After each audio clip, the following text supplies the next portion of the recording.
Olá, pessoal! Estamos começando mais um Uniround 156. Estamos aqui com parte da nossa equipe de teleradiologia. Então, eu, Marília, a Giovana, a Paloma e o Thiago. E hoje a gente vai discutir um caso da nossa rotina. Lembrando que esse é um conteúdo para médicos veterinários e estudantes de medicina veterinária.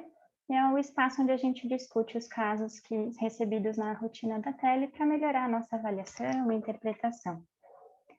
Então, vamos lá. Esse é um caso da Paloma. É um gatinho, SRD de 3 meses, de 1 quilo, fêmea. No histórico, o tutor relata que o animal começou a andar torto no dia 13/3 e no dia 14/3 parou de andar e apenas se arrasta. Não tem acesso à rua, contenção urinária e fecal e não tem vacinas. Os sinais clínicos: dor no membro posterior direito e anterior esquerdo, contenção urinária e fecal, apenas se arrasta, não consegue ficar em pé, olho esquerdo inchado, animal está se alimentando e ingerindo água normalmente. Membro torácico esquerdo é torto, lateralizado. A suspeita de fratura, trauma ou má formação. Então, são várias imagens. Você quer falar alguma coisa do caso, Paloma?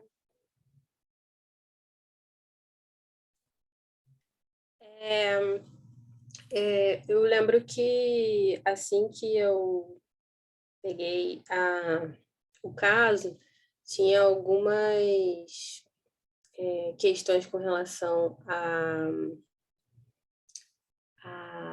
lateralidade, né, dos estudos, que aí eu mandei uma mensagem para confirmar, e aí eu aproveitei para perguntar também o que o animal comia, porque eles falaram que estavam se alimentando bem, né, mas o que o animal comia, eles falaram que o animal se alimentava de ração, e essa pergunta foi baseada nesse aspecto do esqueleto, né, do animal, que está bem apagadinho, né? Bem Tá apagadinho. menos radiopaco. Na VD, então, a gente quase não vê coluna, né? Foi isso que me chamou a atenção no primeiro momento. E aí eu aproveitei para fazer essa pergunta para eles também, que mandaram o exame para a gente. Já traz mais informações importantes, né, para avaliar todo o caso, né? E, a princípio, não disse se ele foi adotado, nada, né? Só que ele fica dentro de casa também. Tem fraturinha, né? Distal aqui do fêmur. E a redução de radiopacidade óssea com as corticais bem fininhas. Vamos ver o que você colocou no laudo, então. Foram obtidas radiografias ortogonais de coluna toracolombar e membro pélvico direito, redução de radiopacidade óssea difusa, identificada em vértebras, costelas, pelve e ossos longos dos membros pélvicos. Corticais ósseas apresentam-se delgadas. Redução do diâmetro do canal pélvico, esse é um sinal interessante também, né, de definir. Fêmur direito apresenta desvio angular varo em região distal da diáfise, associada a abaulamento de contornos.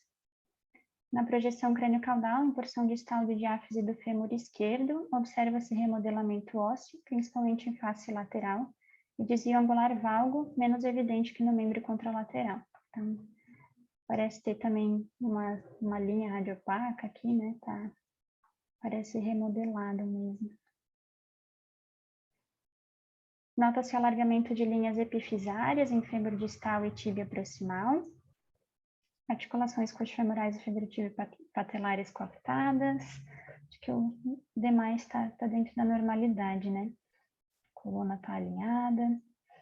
E partes moles sem alterações em volume e radiopacidade. Então, o principal, a osteopenia e as fraturinhas em fêmur. Aí, na impressão diagnóstica, osteopenia difusa, doença metabólica é o principal diagnóstico diferencial, tendo como possibilidades hiperparatireoidismo primário, secundário renal ou nutricional. fratura patológica em galho verde distal no fêmur direito e suspeita de fratura patológica em galho verde em fêmur esquerdo. Acho que até a gente discutiu esse caso no dia, né, Paloma? A gente trocou ideias. Quando eu olhei a imagem, eu pensei mesmo num secundário nutricional, né, sendo um gatinho bem jovem, mas com o histórico de comer ração, a princípio teria uma alimentação balanceada. Surgiu mais dúvidas, né?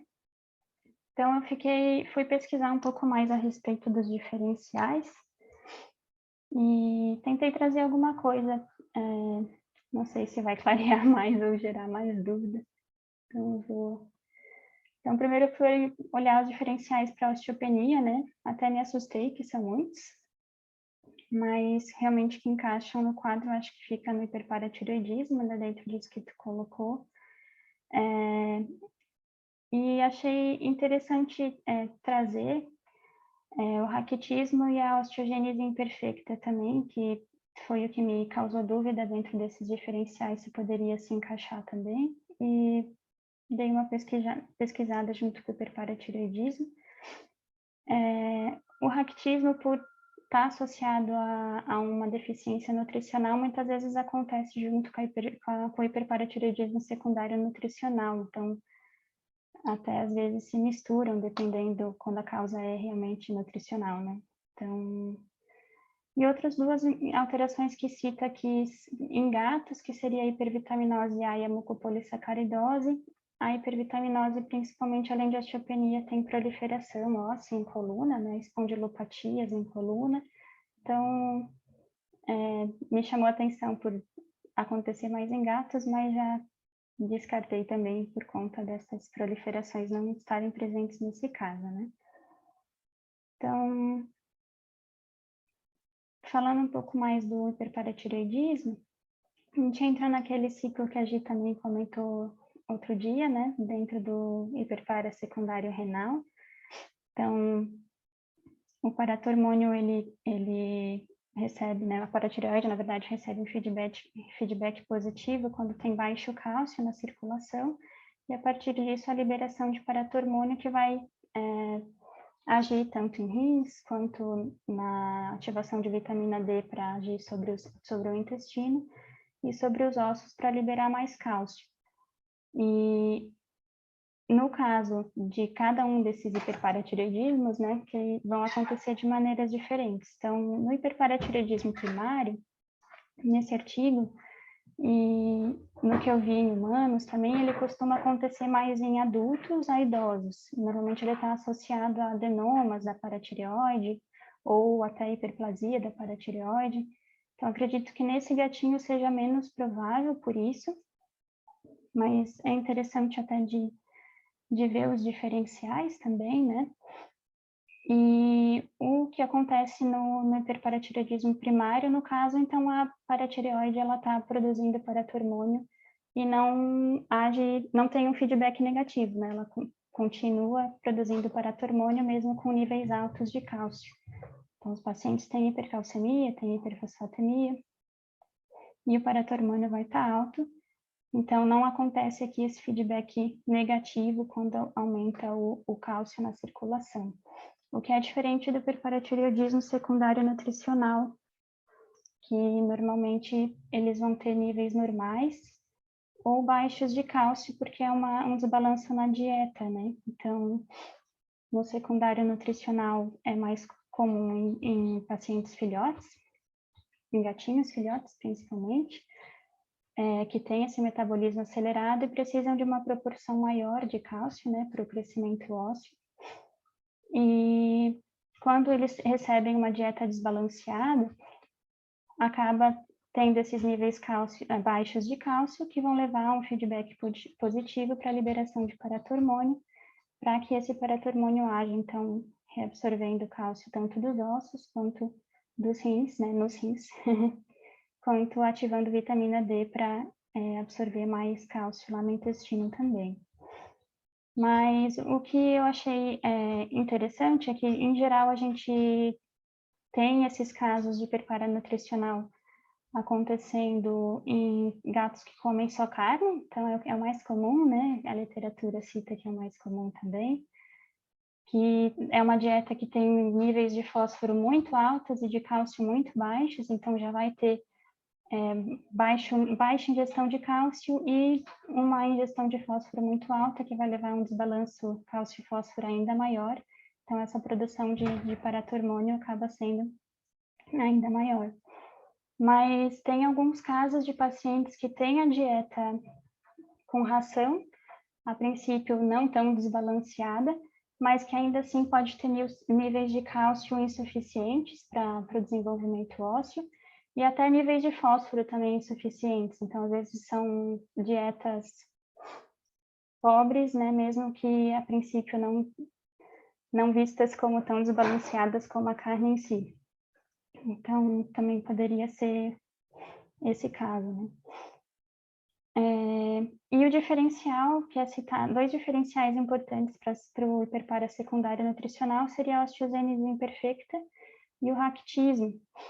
Daí, procurando em outro artigo, eu achei esse aqui bem legal, que trouxe um pouco mais sobre as diferenças entre eles, que a osteogênese imperfecta seria uma anomalia de colágeno, de um tipo de colágeno tipo 1. Isso levaria, então, a uma ossificação, uma mineralização anormal. Então, tem osteopenia e os animais normalmente têm alterações dentárias por anormalidade de desenvolvimento da dentina também. E é comum fraturas espontâneas, o que a gente vê nesse paciente também, né? Então, talvez fosse um diferencial interessante. E eles trazem que os principais pontos de diferenciação do hiperpara nutricional seria a dieta que nesses pacientes é adequada, então não é um desbalanço nutricional, e o hormônio da paratireoide está normal. Então, diferente do hiperparatireoidismo, não vai ter aumento do paratormônio. Então, a gente não tem essa informação aqui, né, nesse caso, mas talvez seria um diferencial a ser considerado. E já o raquitismo, ele pode se apresentar de várias formas, seria a hipovitaminose D, pode ser tanto nutricional, então o paciente ingere pouca vitamina D, o que normalmente acontece daí junto com o hiperparatireoidismo secundário nutricional, mas também pode ser congênito, por alteração de receptores ou até de conversão da vitamina D. Mas no caso do raquitismo, o mais comum é que tenha umas fezes alargadas e irregulares, então tem distúrbio do crescimento em si, mas é incomum fraturas patológicas e nem sempre o paciente tem uma osteopenia tão grave, pelo que eu encontrei. Mas é raro, então não sei se pode ter variações também da apresentação, né? Até porque muitas vezes está associado ao hiperpara também. E nos casos do raquitismo, quando congênito, a dieta é adequada, né? Também seria um ponto para diferenciação. Mas no raquitismo pode ter aumento de paratormônio também, porque baixa vitamina D, vai ter baixo cálcio sendo absorvido, então vai ter baixo cálcio circulante e vai ser um feedback positivo para a produção de paratormônio. Então, fica uma pulguinha também. E aqui eu escrevi errado, deixa eu corrigir, aqui é renal. E o hiperpara secundário renal, normalmente ele se apresenta com maior gravidade em crânio, enquanto o secundário nutricional em vértebras e ossos longos. Até citam que o primeira coisa que aconteceria seria uma redução da definição da lâmina dura. A gente não sabe se isso está acontecendo nesse paciente também, né? Mas a princípio está tudo bem. E teria alterações bioquímicas, né? Então seria um ponto importante de saber também se tem alteração ou não. E eu trouxe aqui as imagens desses artigos só mostrando, achei bem semelhante a esse gatinho. Então, era um hiperparatireoidismo secundário nutricional em 6 gatos. Eles tinham desvio de coluna, lordose e ossifose, né? Nesse caso aqui, lordose. A redução do canal pélvico, parecido com esse gatinho ali, e fraturas antigas, algumas remodeladas e outras não. Então, nesses diferenciais, assim, eu fiquei com a pulga um pouco atrás da orelha com a osteogênese imperfecta, apesar de ser menos comum. acho que eu continuaria ainda com hiperparatiroidismo secundário nutricional como principal diferencial, apesar da gente ter um retorno de que ele teria uma dieta de ração, né? Até falei para a Paloma no dia que a gente discutiu esse caso, que o primeiro caso que eu peguei de hiperpara secundária nutricional foi engraçado, porque na consulta a tutora falou que o gato comia ração. Daí, quando eu fiz a radiografia, eu olhei, é bem parecida, assim, e perguntei para ela, o que ele come, né? Ele come carne, tipo, bem feliz, assim, que ele comia muito bem, comia carne. Mas ela tinha dito primeiro que ele comia ração, então acontece dessas coisas também. E só uma coisa que eu fiquei bem curiosa é se no caso do hiperparatiroidismo secundário nutricional ser tratado, como que seria esse remodelamento ósseo, essa mineralização. E achei interessante que esse estudo ele acompanhou, na verdade ele acompanhou um gato. O estudo é com 2 gatos, mas um deles foi eutanasiado, que ele tinha fratura, tinha alteração de coluna, estava bem malzinho. Então, foi acompanhado um dos gatos por meio de densitometria óssea e avaliação da densidade óssea na tomografia também. E foi acompanhado durante 22 semanas. Então, aqui na primeira mensuração, né, antes do tratamento, e com 22 semanas aumentou bastante a densidade óssea na tomografia, e aqui demonstrando também na densitometria óssea, então, pela radiografia, que depois do tratamento, né, tem essa mineralização, e é até rápida. Então, eles colocam que em 4 a 8 semanas é esperado que já tenha uma boa melhora da mineralização óssea. Só trocando a dieta, né? Só dando para o paciente uma dieta adequada. E aqui é esse gatinho aqui desse estudo, mas que eu coloquei aqui do lado para comparar também. Aqui ele estava com 5 meses quando foi diagnosticado, e aqui com 17 meses. Então, após o acompanhamento, já tem uma mineralização boa, o canal pélvico está até mais aberto, né? Mais dentro do normal. Então, achei interessante que eles podem ficar bem, né? Depois do tratamento.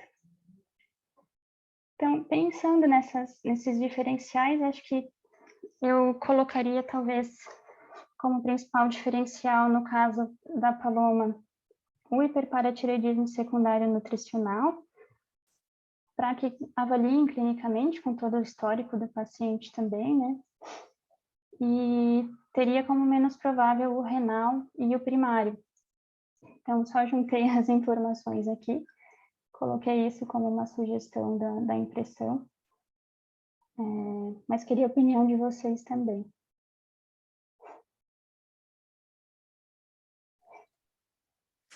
Achei bem legal esse artigo, bem bacana. Eu acho que quando a gente ouve casco, é melhor pensar em cavalo do que zebra, né? Sim. Então, o hiperparatiroidismo secundário nutricional, para mim, tem que provar antes que não seja isso para pensar em outra coisa. Mas a osteogênese imperfeita é um bom diferencial. Só que eu acho que existe uma diferença nesses casos que é sutil, assim, as fraturas da osteogênese imperfeita, elas, não sei como posso falar, mas é como se fosse ossos de vidro, né? Então, assim, o caso que eu vi, pelo menos, não sei se era porque era mais recente ou não tinha tanto remodelamento, sabe? Uhum. Não tem Então, eu osso nem acho para remodelar, né? Uhum. eu acho que o hiperparatiroidismo secundário nutricional é o que mais faz sentido nesse caso também. E é legal esse artigo que traz esses diferenciais, muito bacana. Obrigado. Imagina. Eu li, foi em humanos, então eu não sei se seria uma característica para gatos também, mas que na osteogênese pode formar várias fissuras, assim, meio no mesmo osso, ter várias fissuras, não fraturas completas, assim, mas talvez como você falou mesmo. Tem... E prognóstico é diferente também, né? Eu acho que até onde eu sei, a osteogênese imperfeita não tem um tratamento como é tão bom quanto, por exemplo, mudar a dieta, né? Um Uhum. paciente com hiperparatiroidismo. Mas eu É. posso estar enganado. Realmente tem que revisar isso aí. Uhum. E eu achei bem interessante ali a questão do tratamento, né? Porque realmente eu não sabia que podia, tipo, podia ficar tão bem assim com a mudança de dieta depois. Eu achei bem interessante tu ter trazido isso, mano. Porque eu fiquei impressionada, assim, com a mudança, né? Eu Na também. radiopacidade. E até o canal pélvico também, né? Como mudou. Bacana. É. Acho Eu achei interessante isso bem comentar também. interessante. Eu acho interessante comentar também sobre que no hiperparatiroidismo renal, secundário renal, normalmente os ossos que mais são afetados, e não se sabe por quê, são os ossos da cabeça, né? Uhum. Então, nesse caso aí, também não faz sentido, mas é possível que ele tivesse, sei lá, uma displasia renal. Não dá para descartar, né?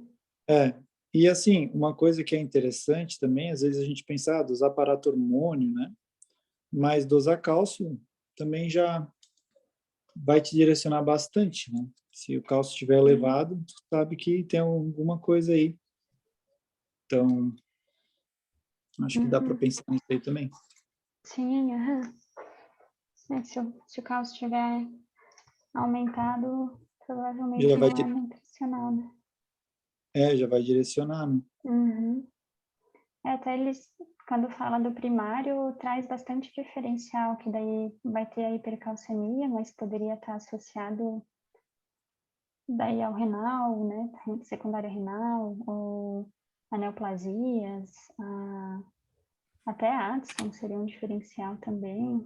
Tem mais diferenciais, né, que entram. Bacana. Muito bom. E às vezes até pode mesmo ser ração, mas uma ração de qualidade mais inferior, né? Uma ração mais duvidosa, assim. Não sei, tem gato que come até ração de cachorro, né? Então, às vezes é ração, mas às vezes nem de gato mesmo. É verdade. Então, Gato filhote comendo ração de gato adulto, às vezes não tinha de tão boa qualidade, né?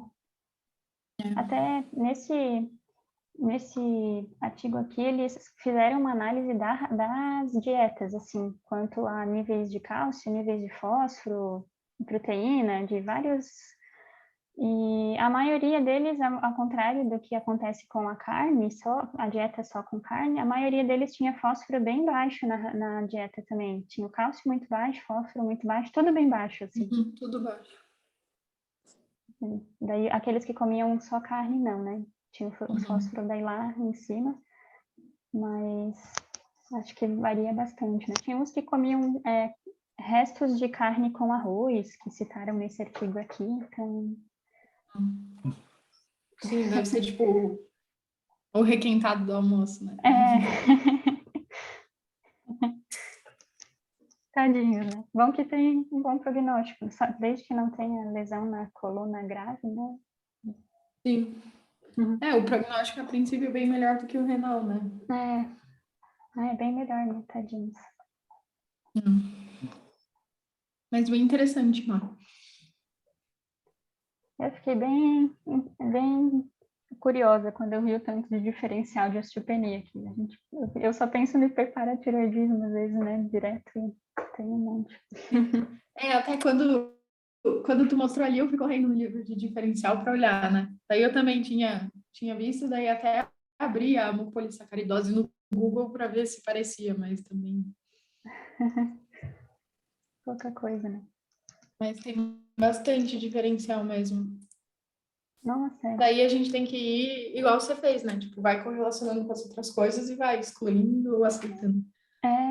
daí a idade ajuda bastante nesse caso, que tem muitos de gato associado a hipertireoidismo, né? Doença renal e outras de gato mais velho, né?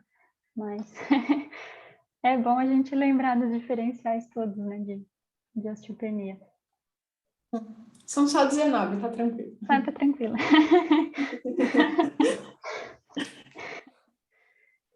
Ai. Acho que é isso, então. Obrigada, gente. Para quem está Obrigada, acompanhando Má. a gente, obrigada também. Obrigada. Se tiverem alguma colocação, se quem está acompanhando a gente já viu algo parecido, ou diferente disso que a gente colocou também. Sempre bom ter mais comentários e mais opiniões. E até a próxima. Tchau, tchau.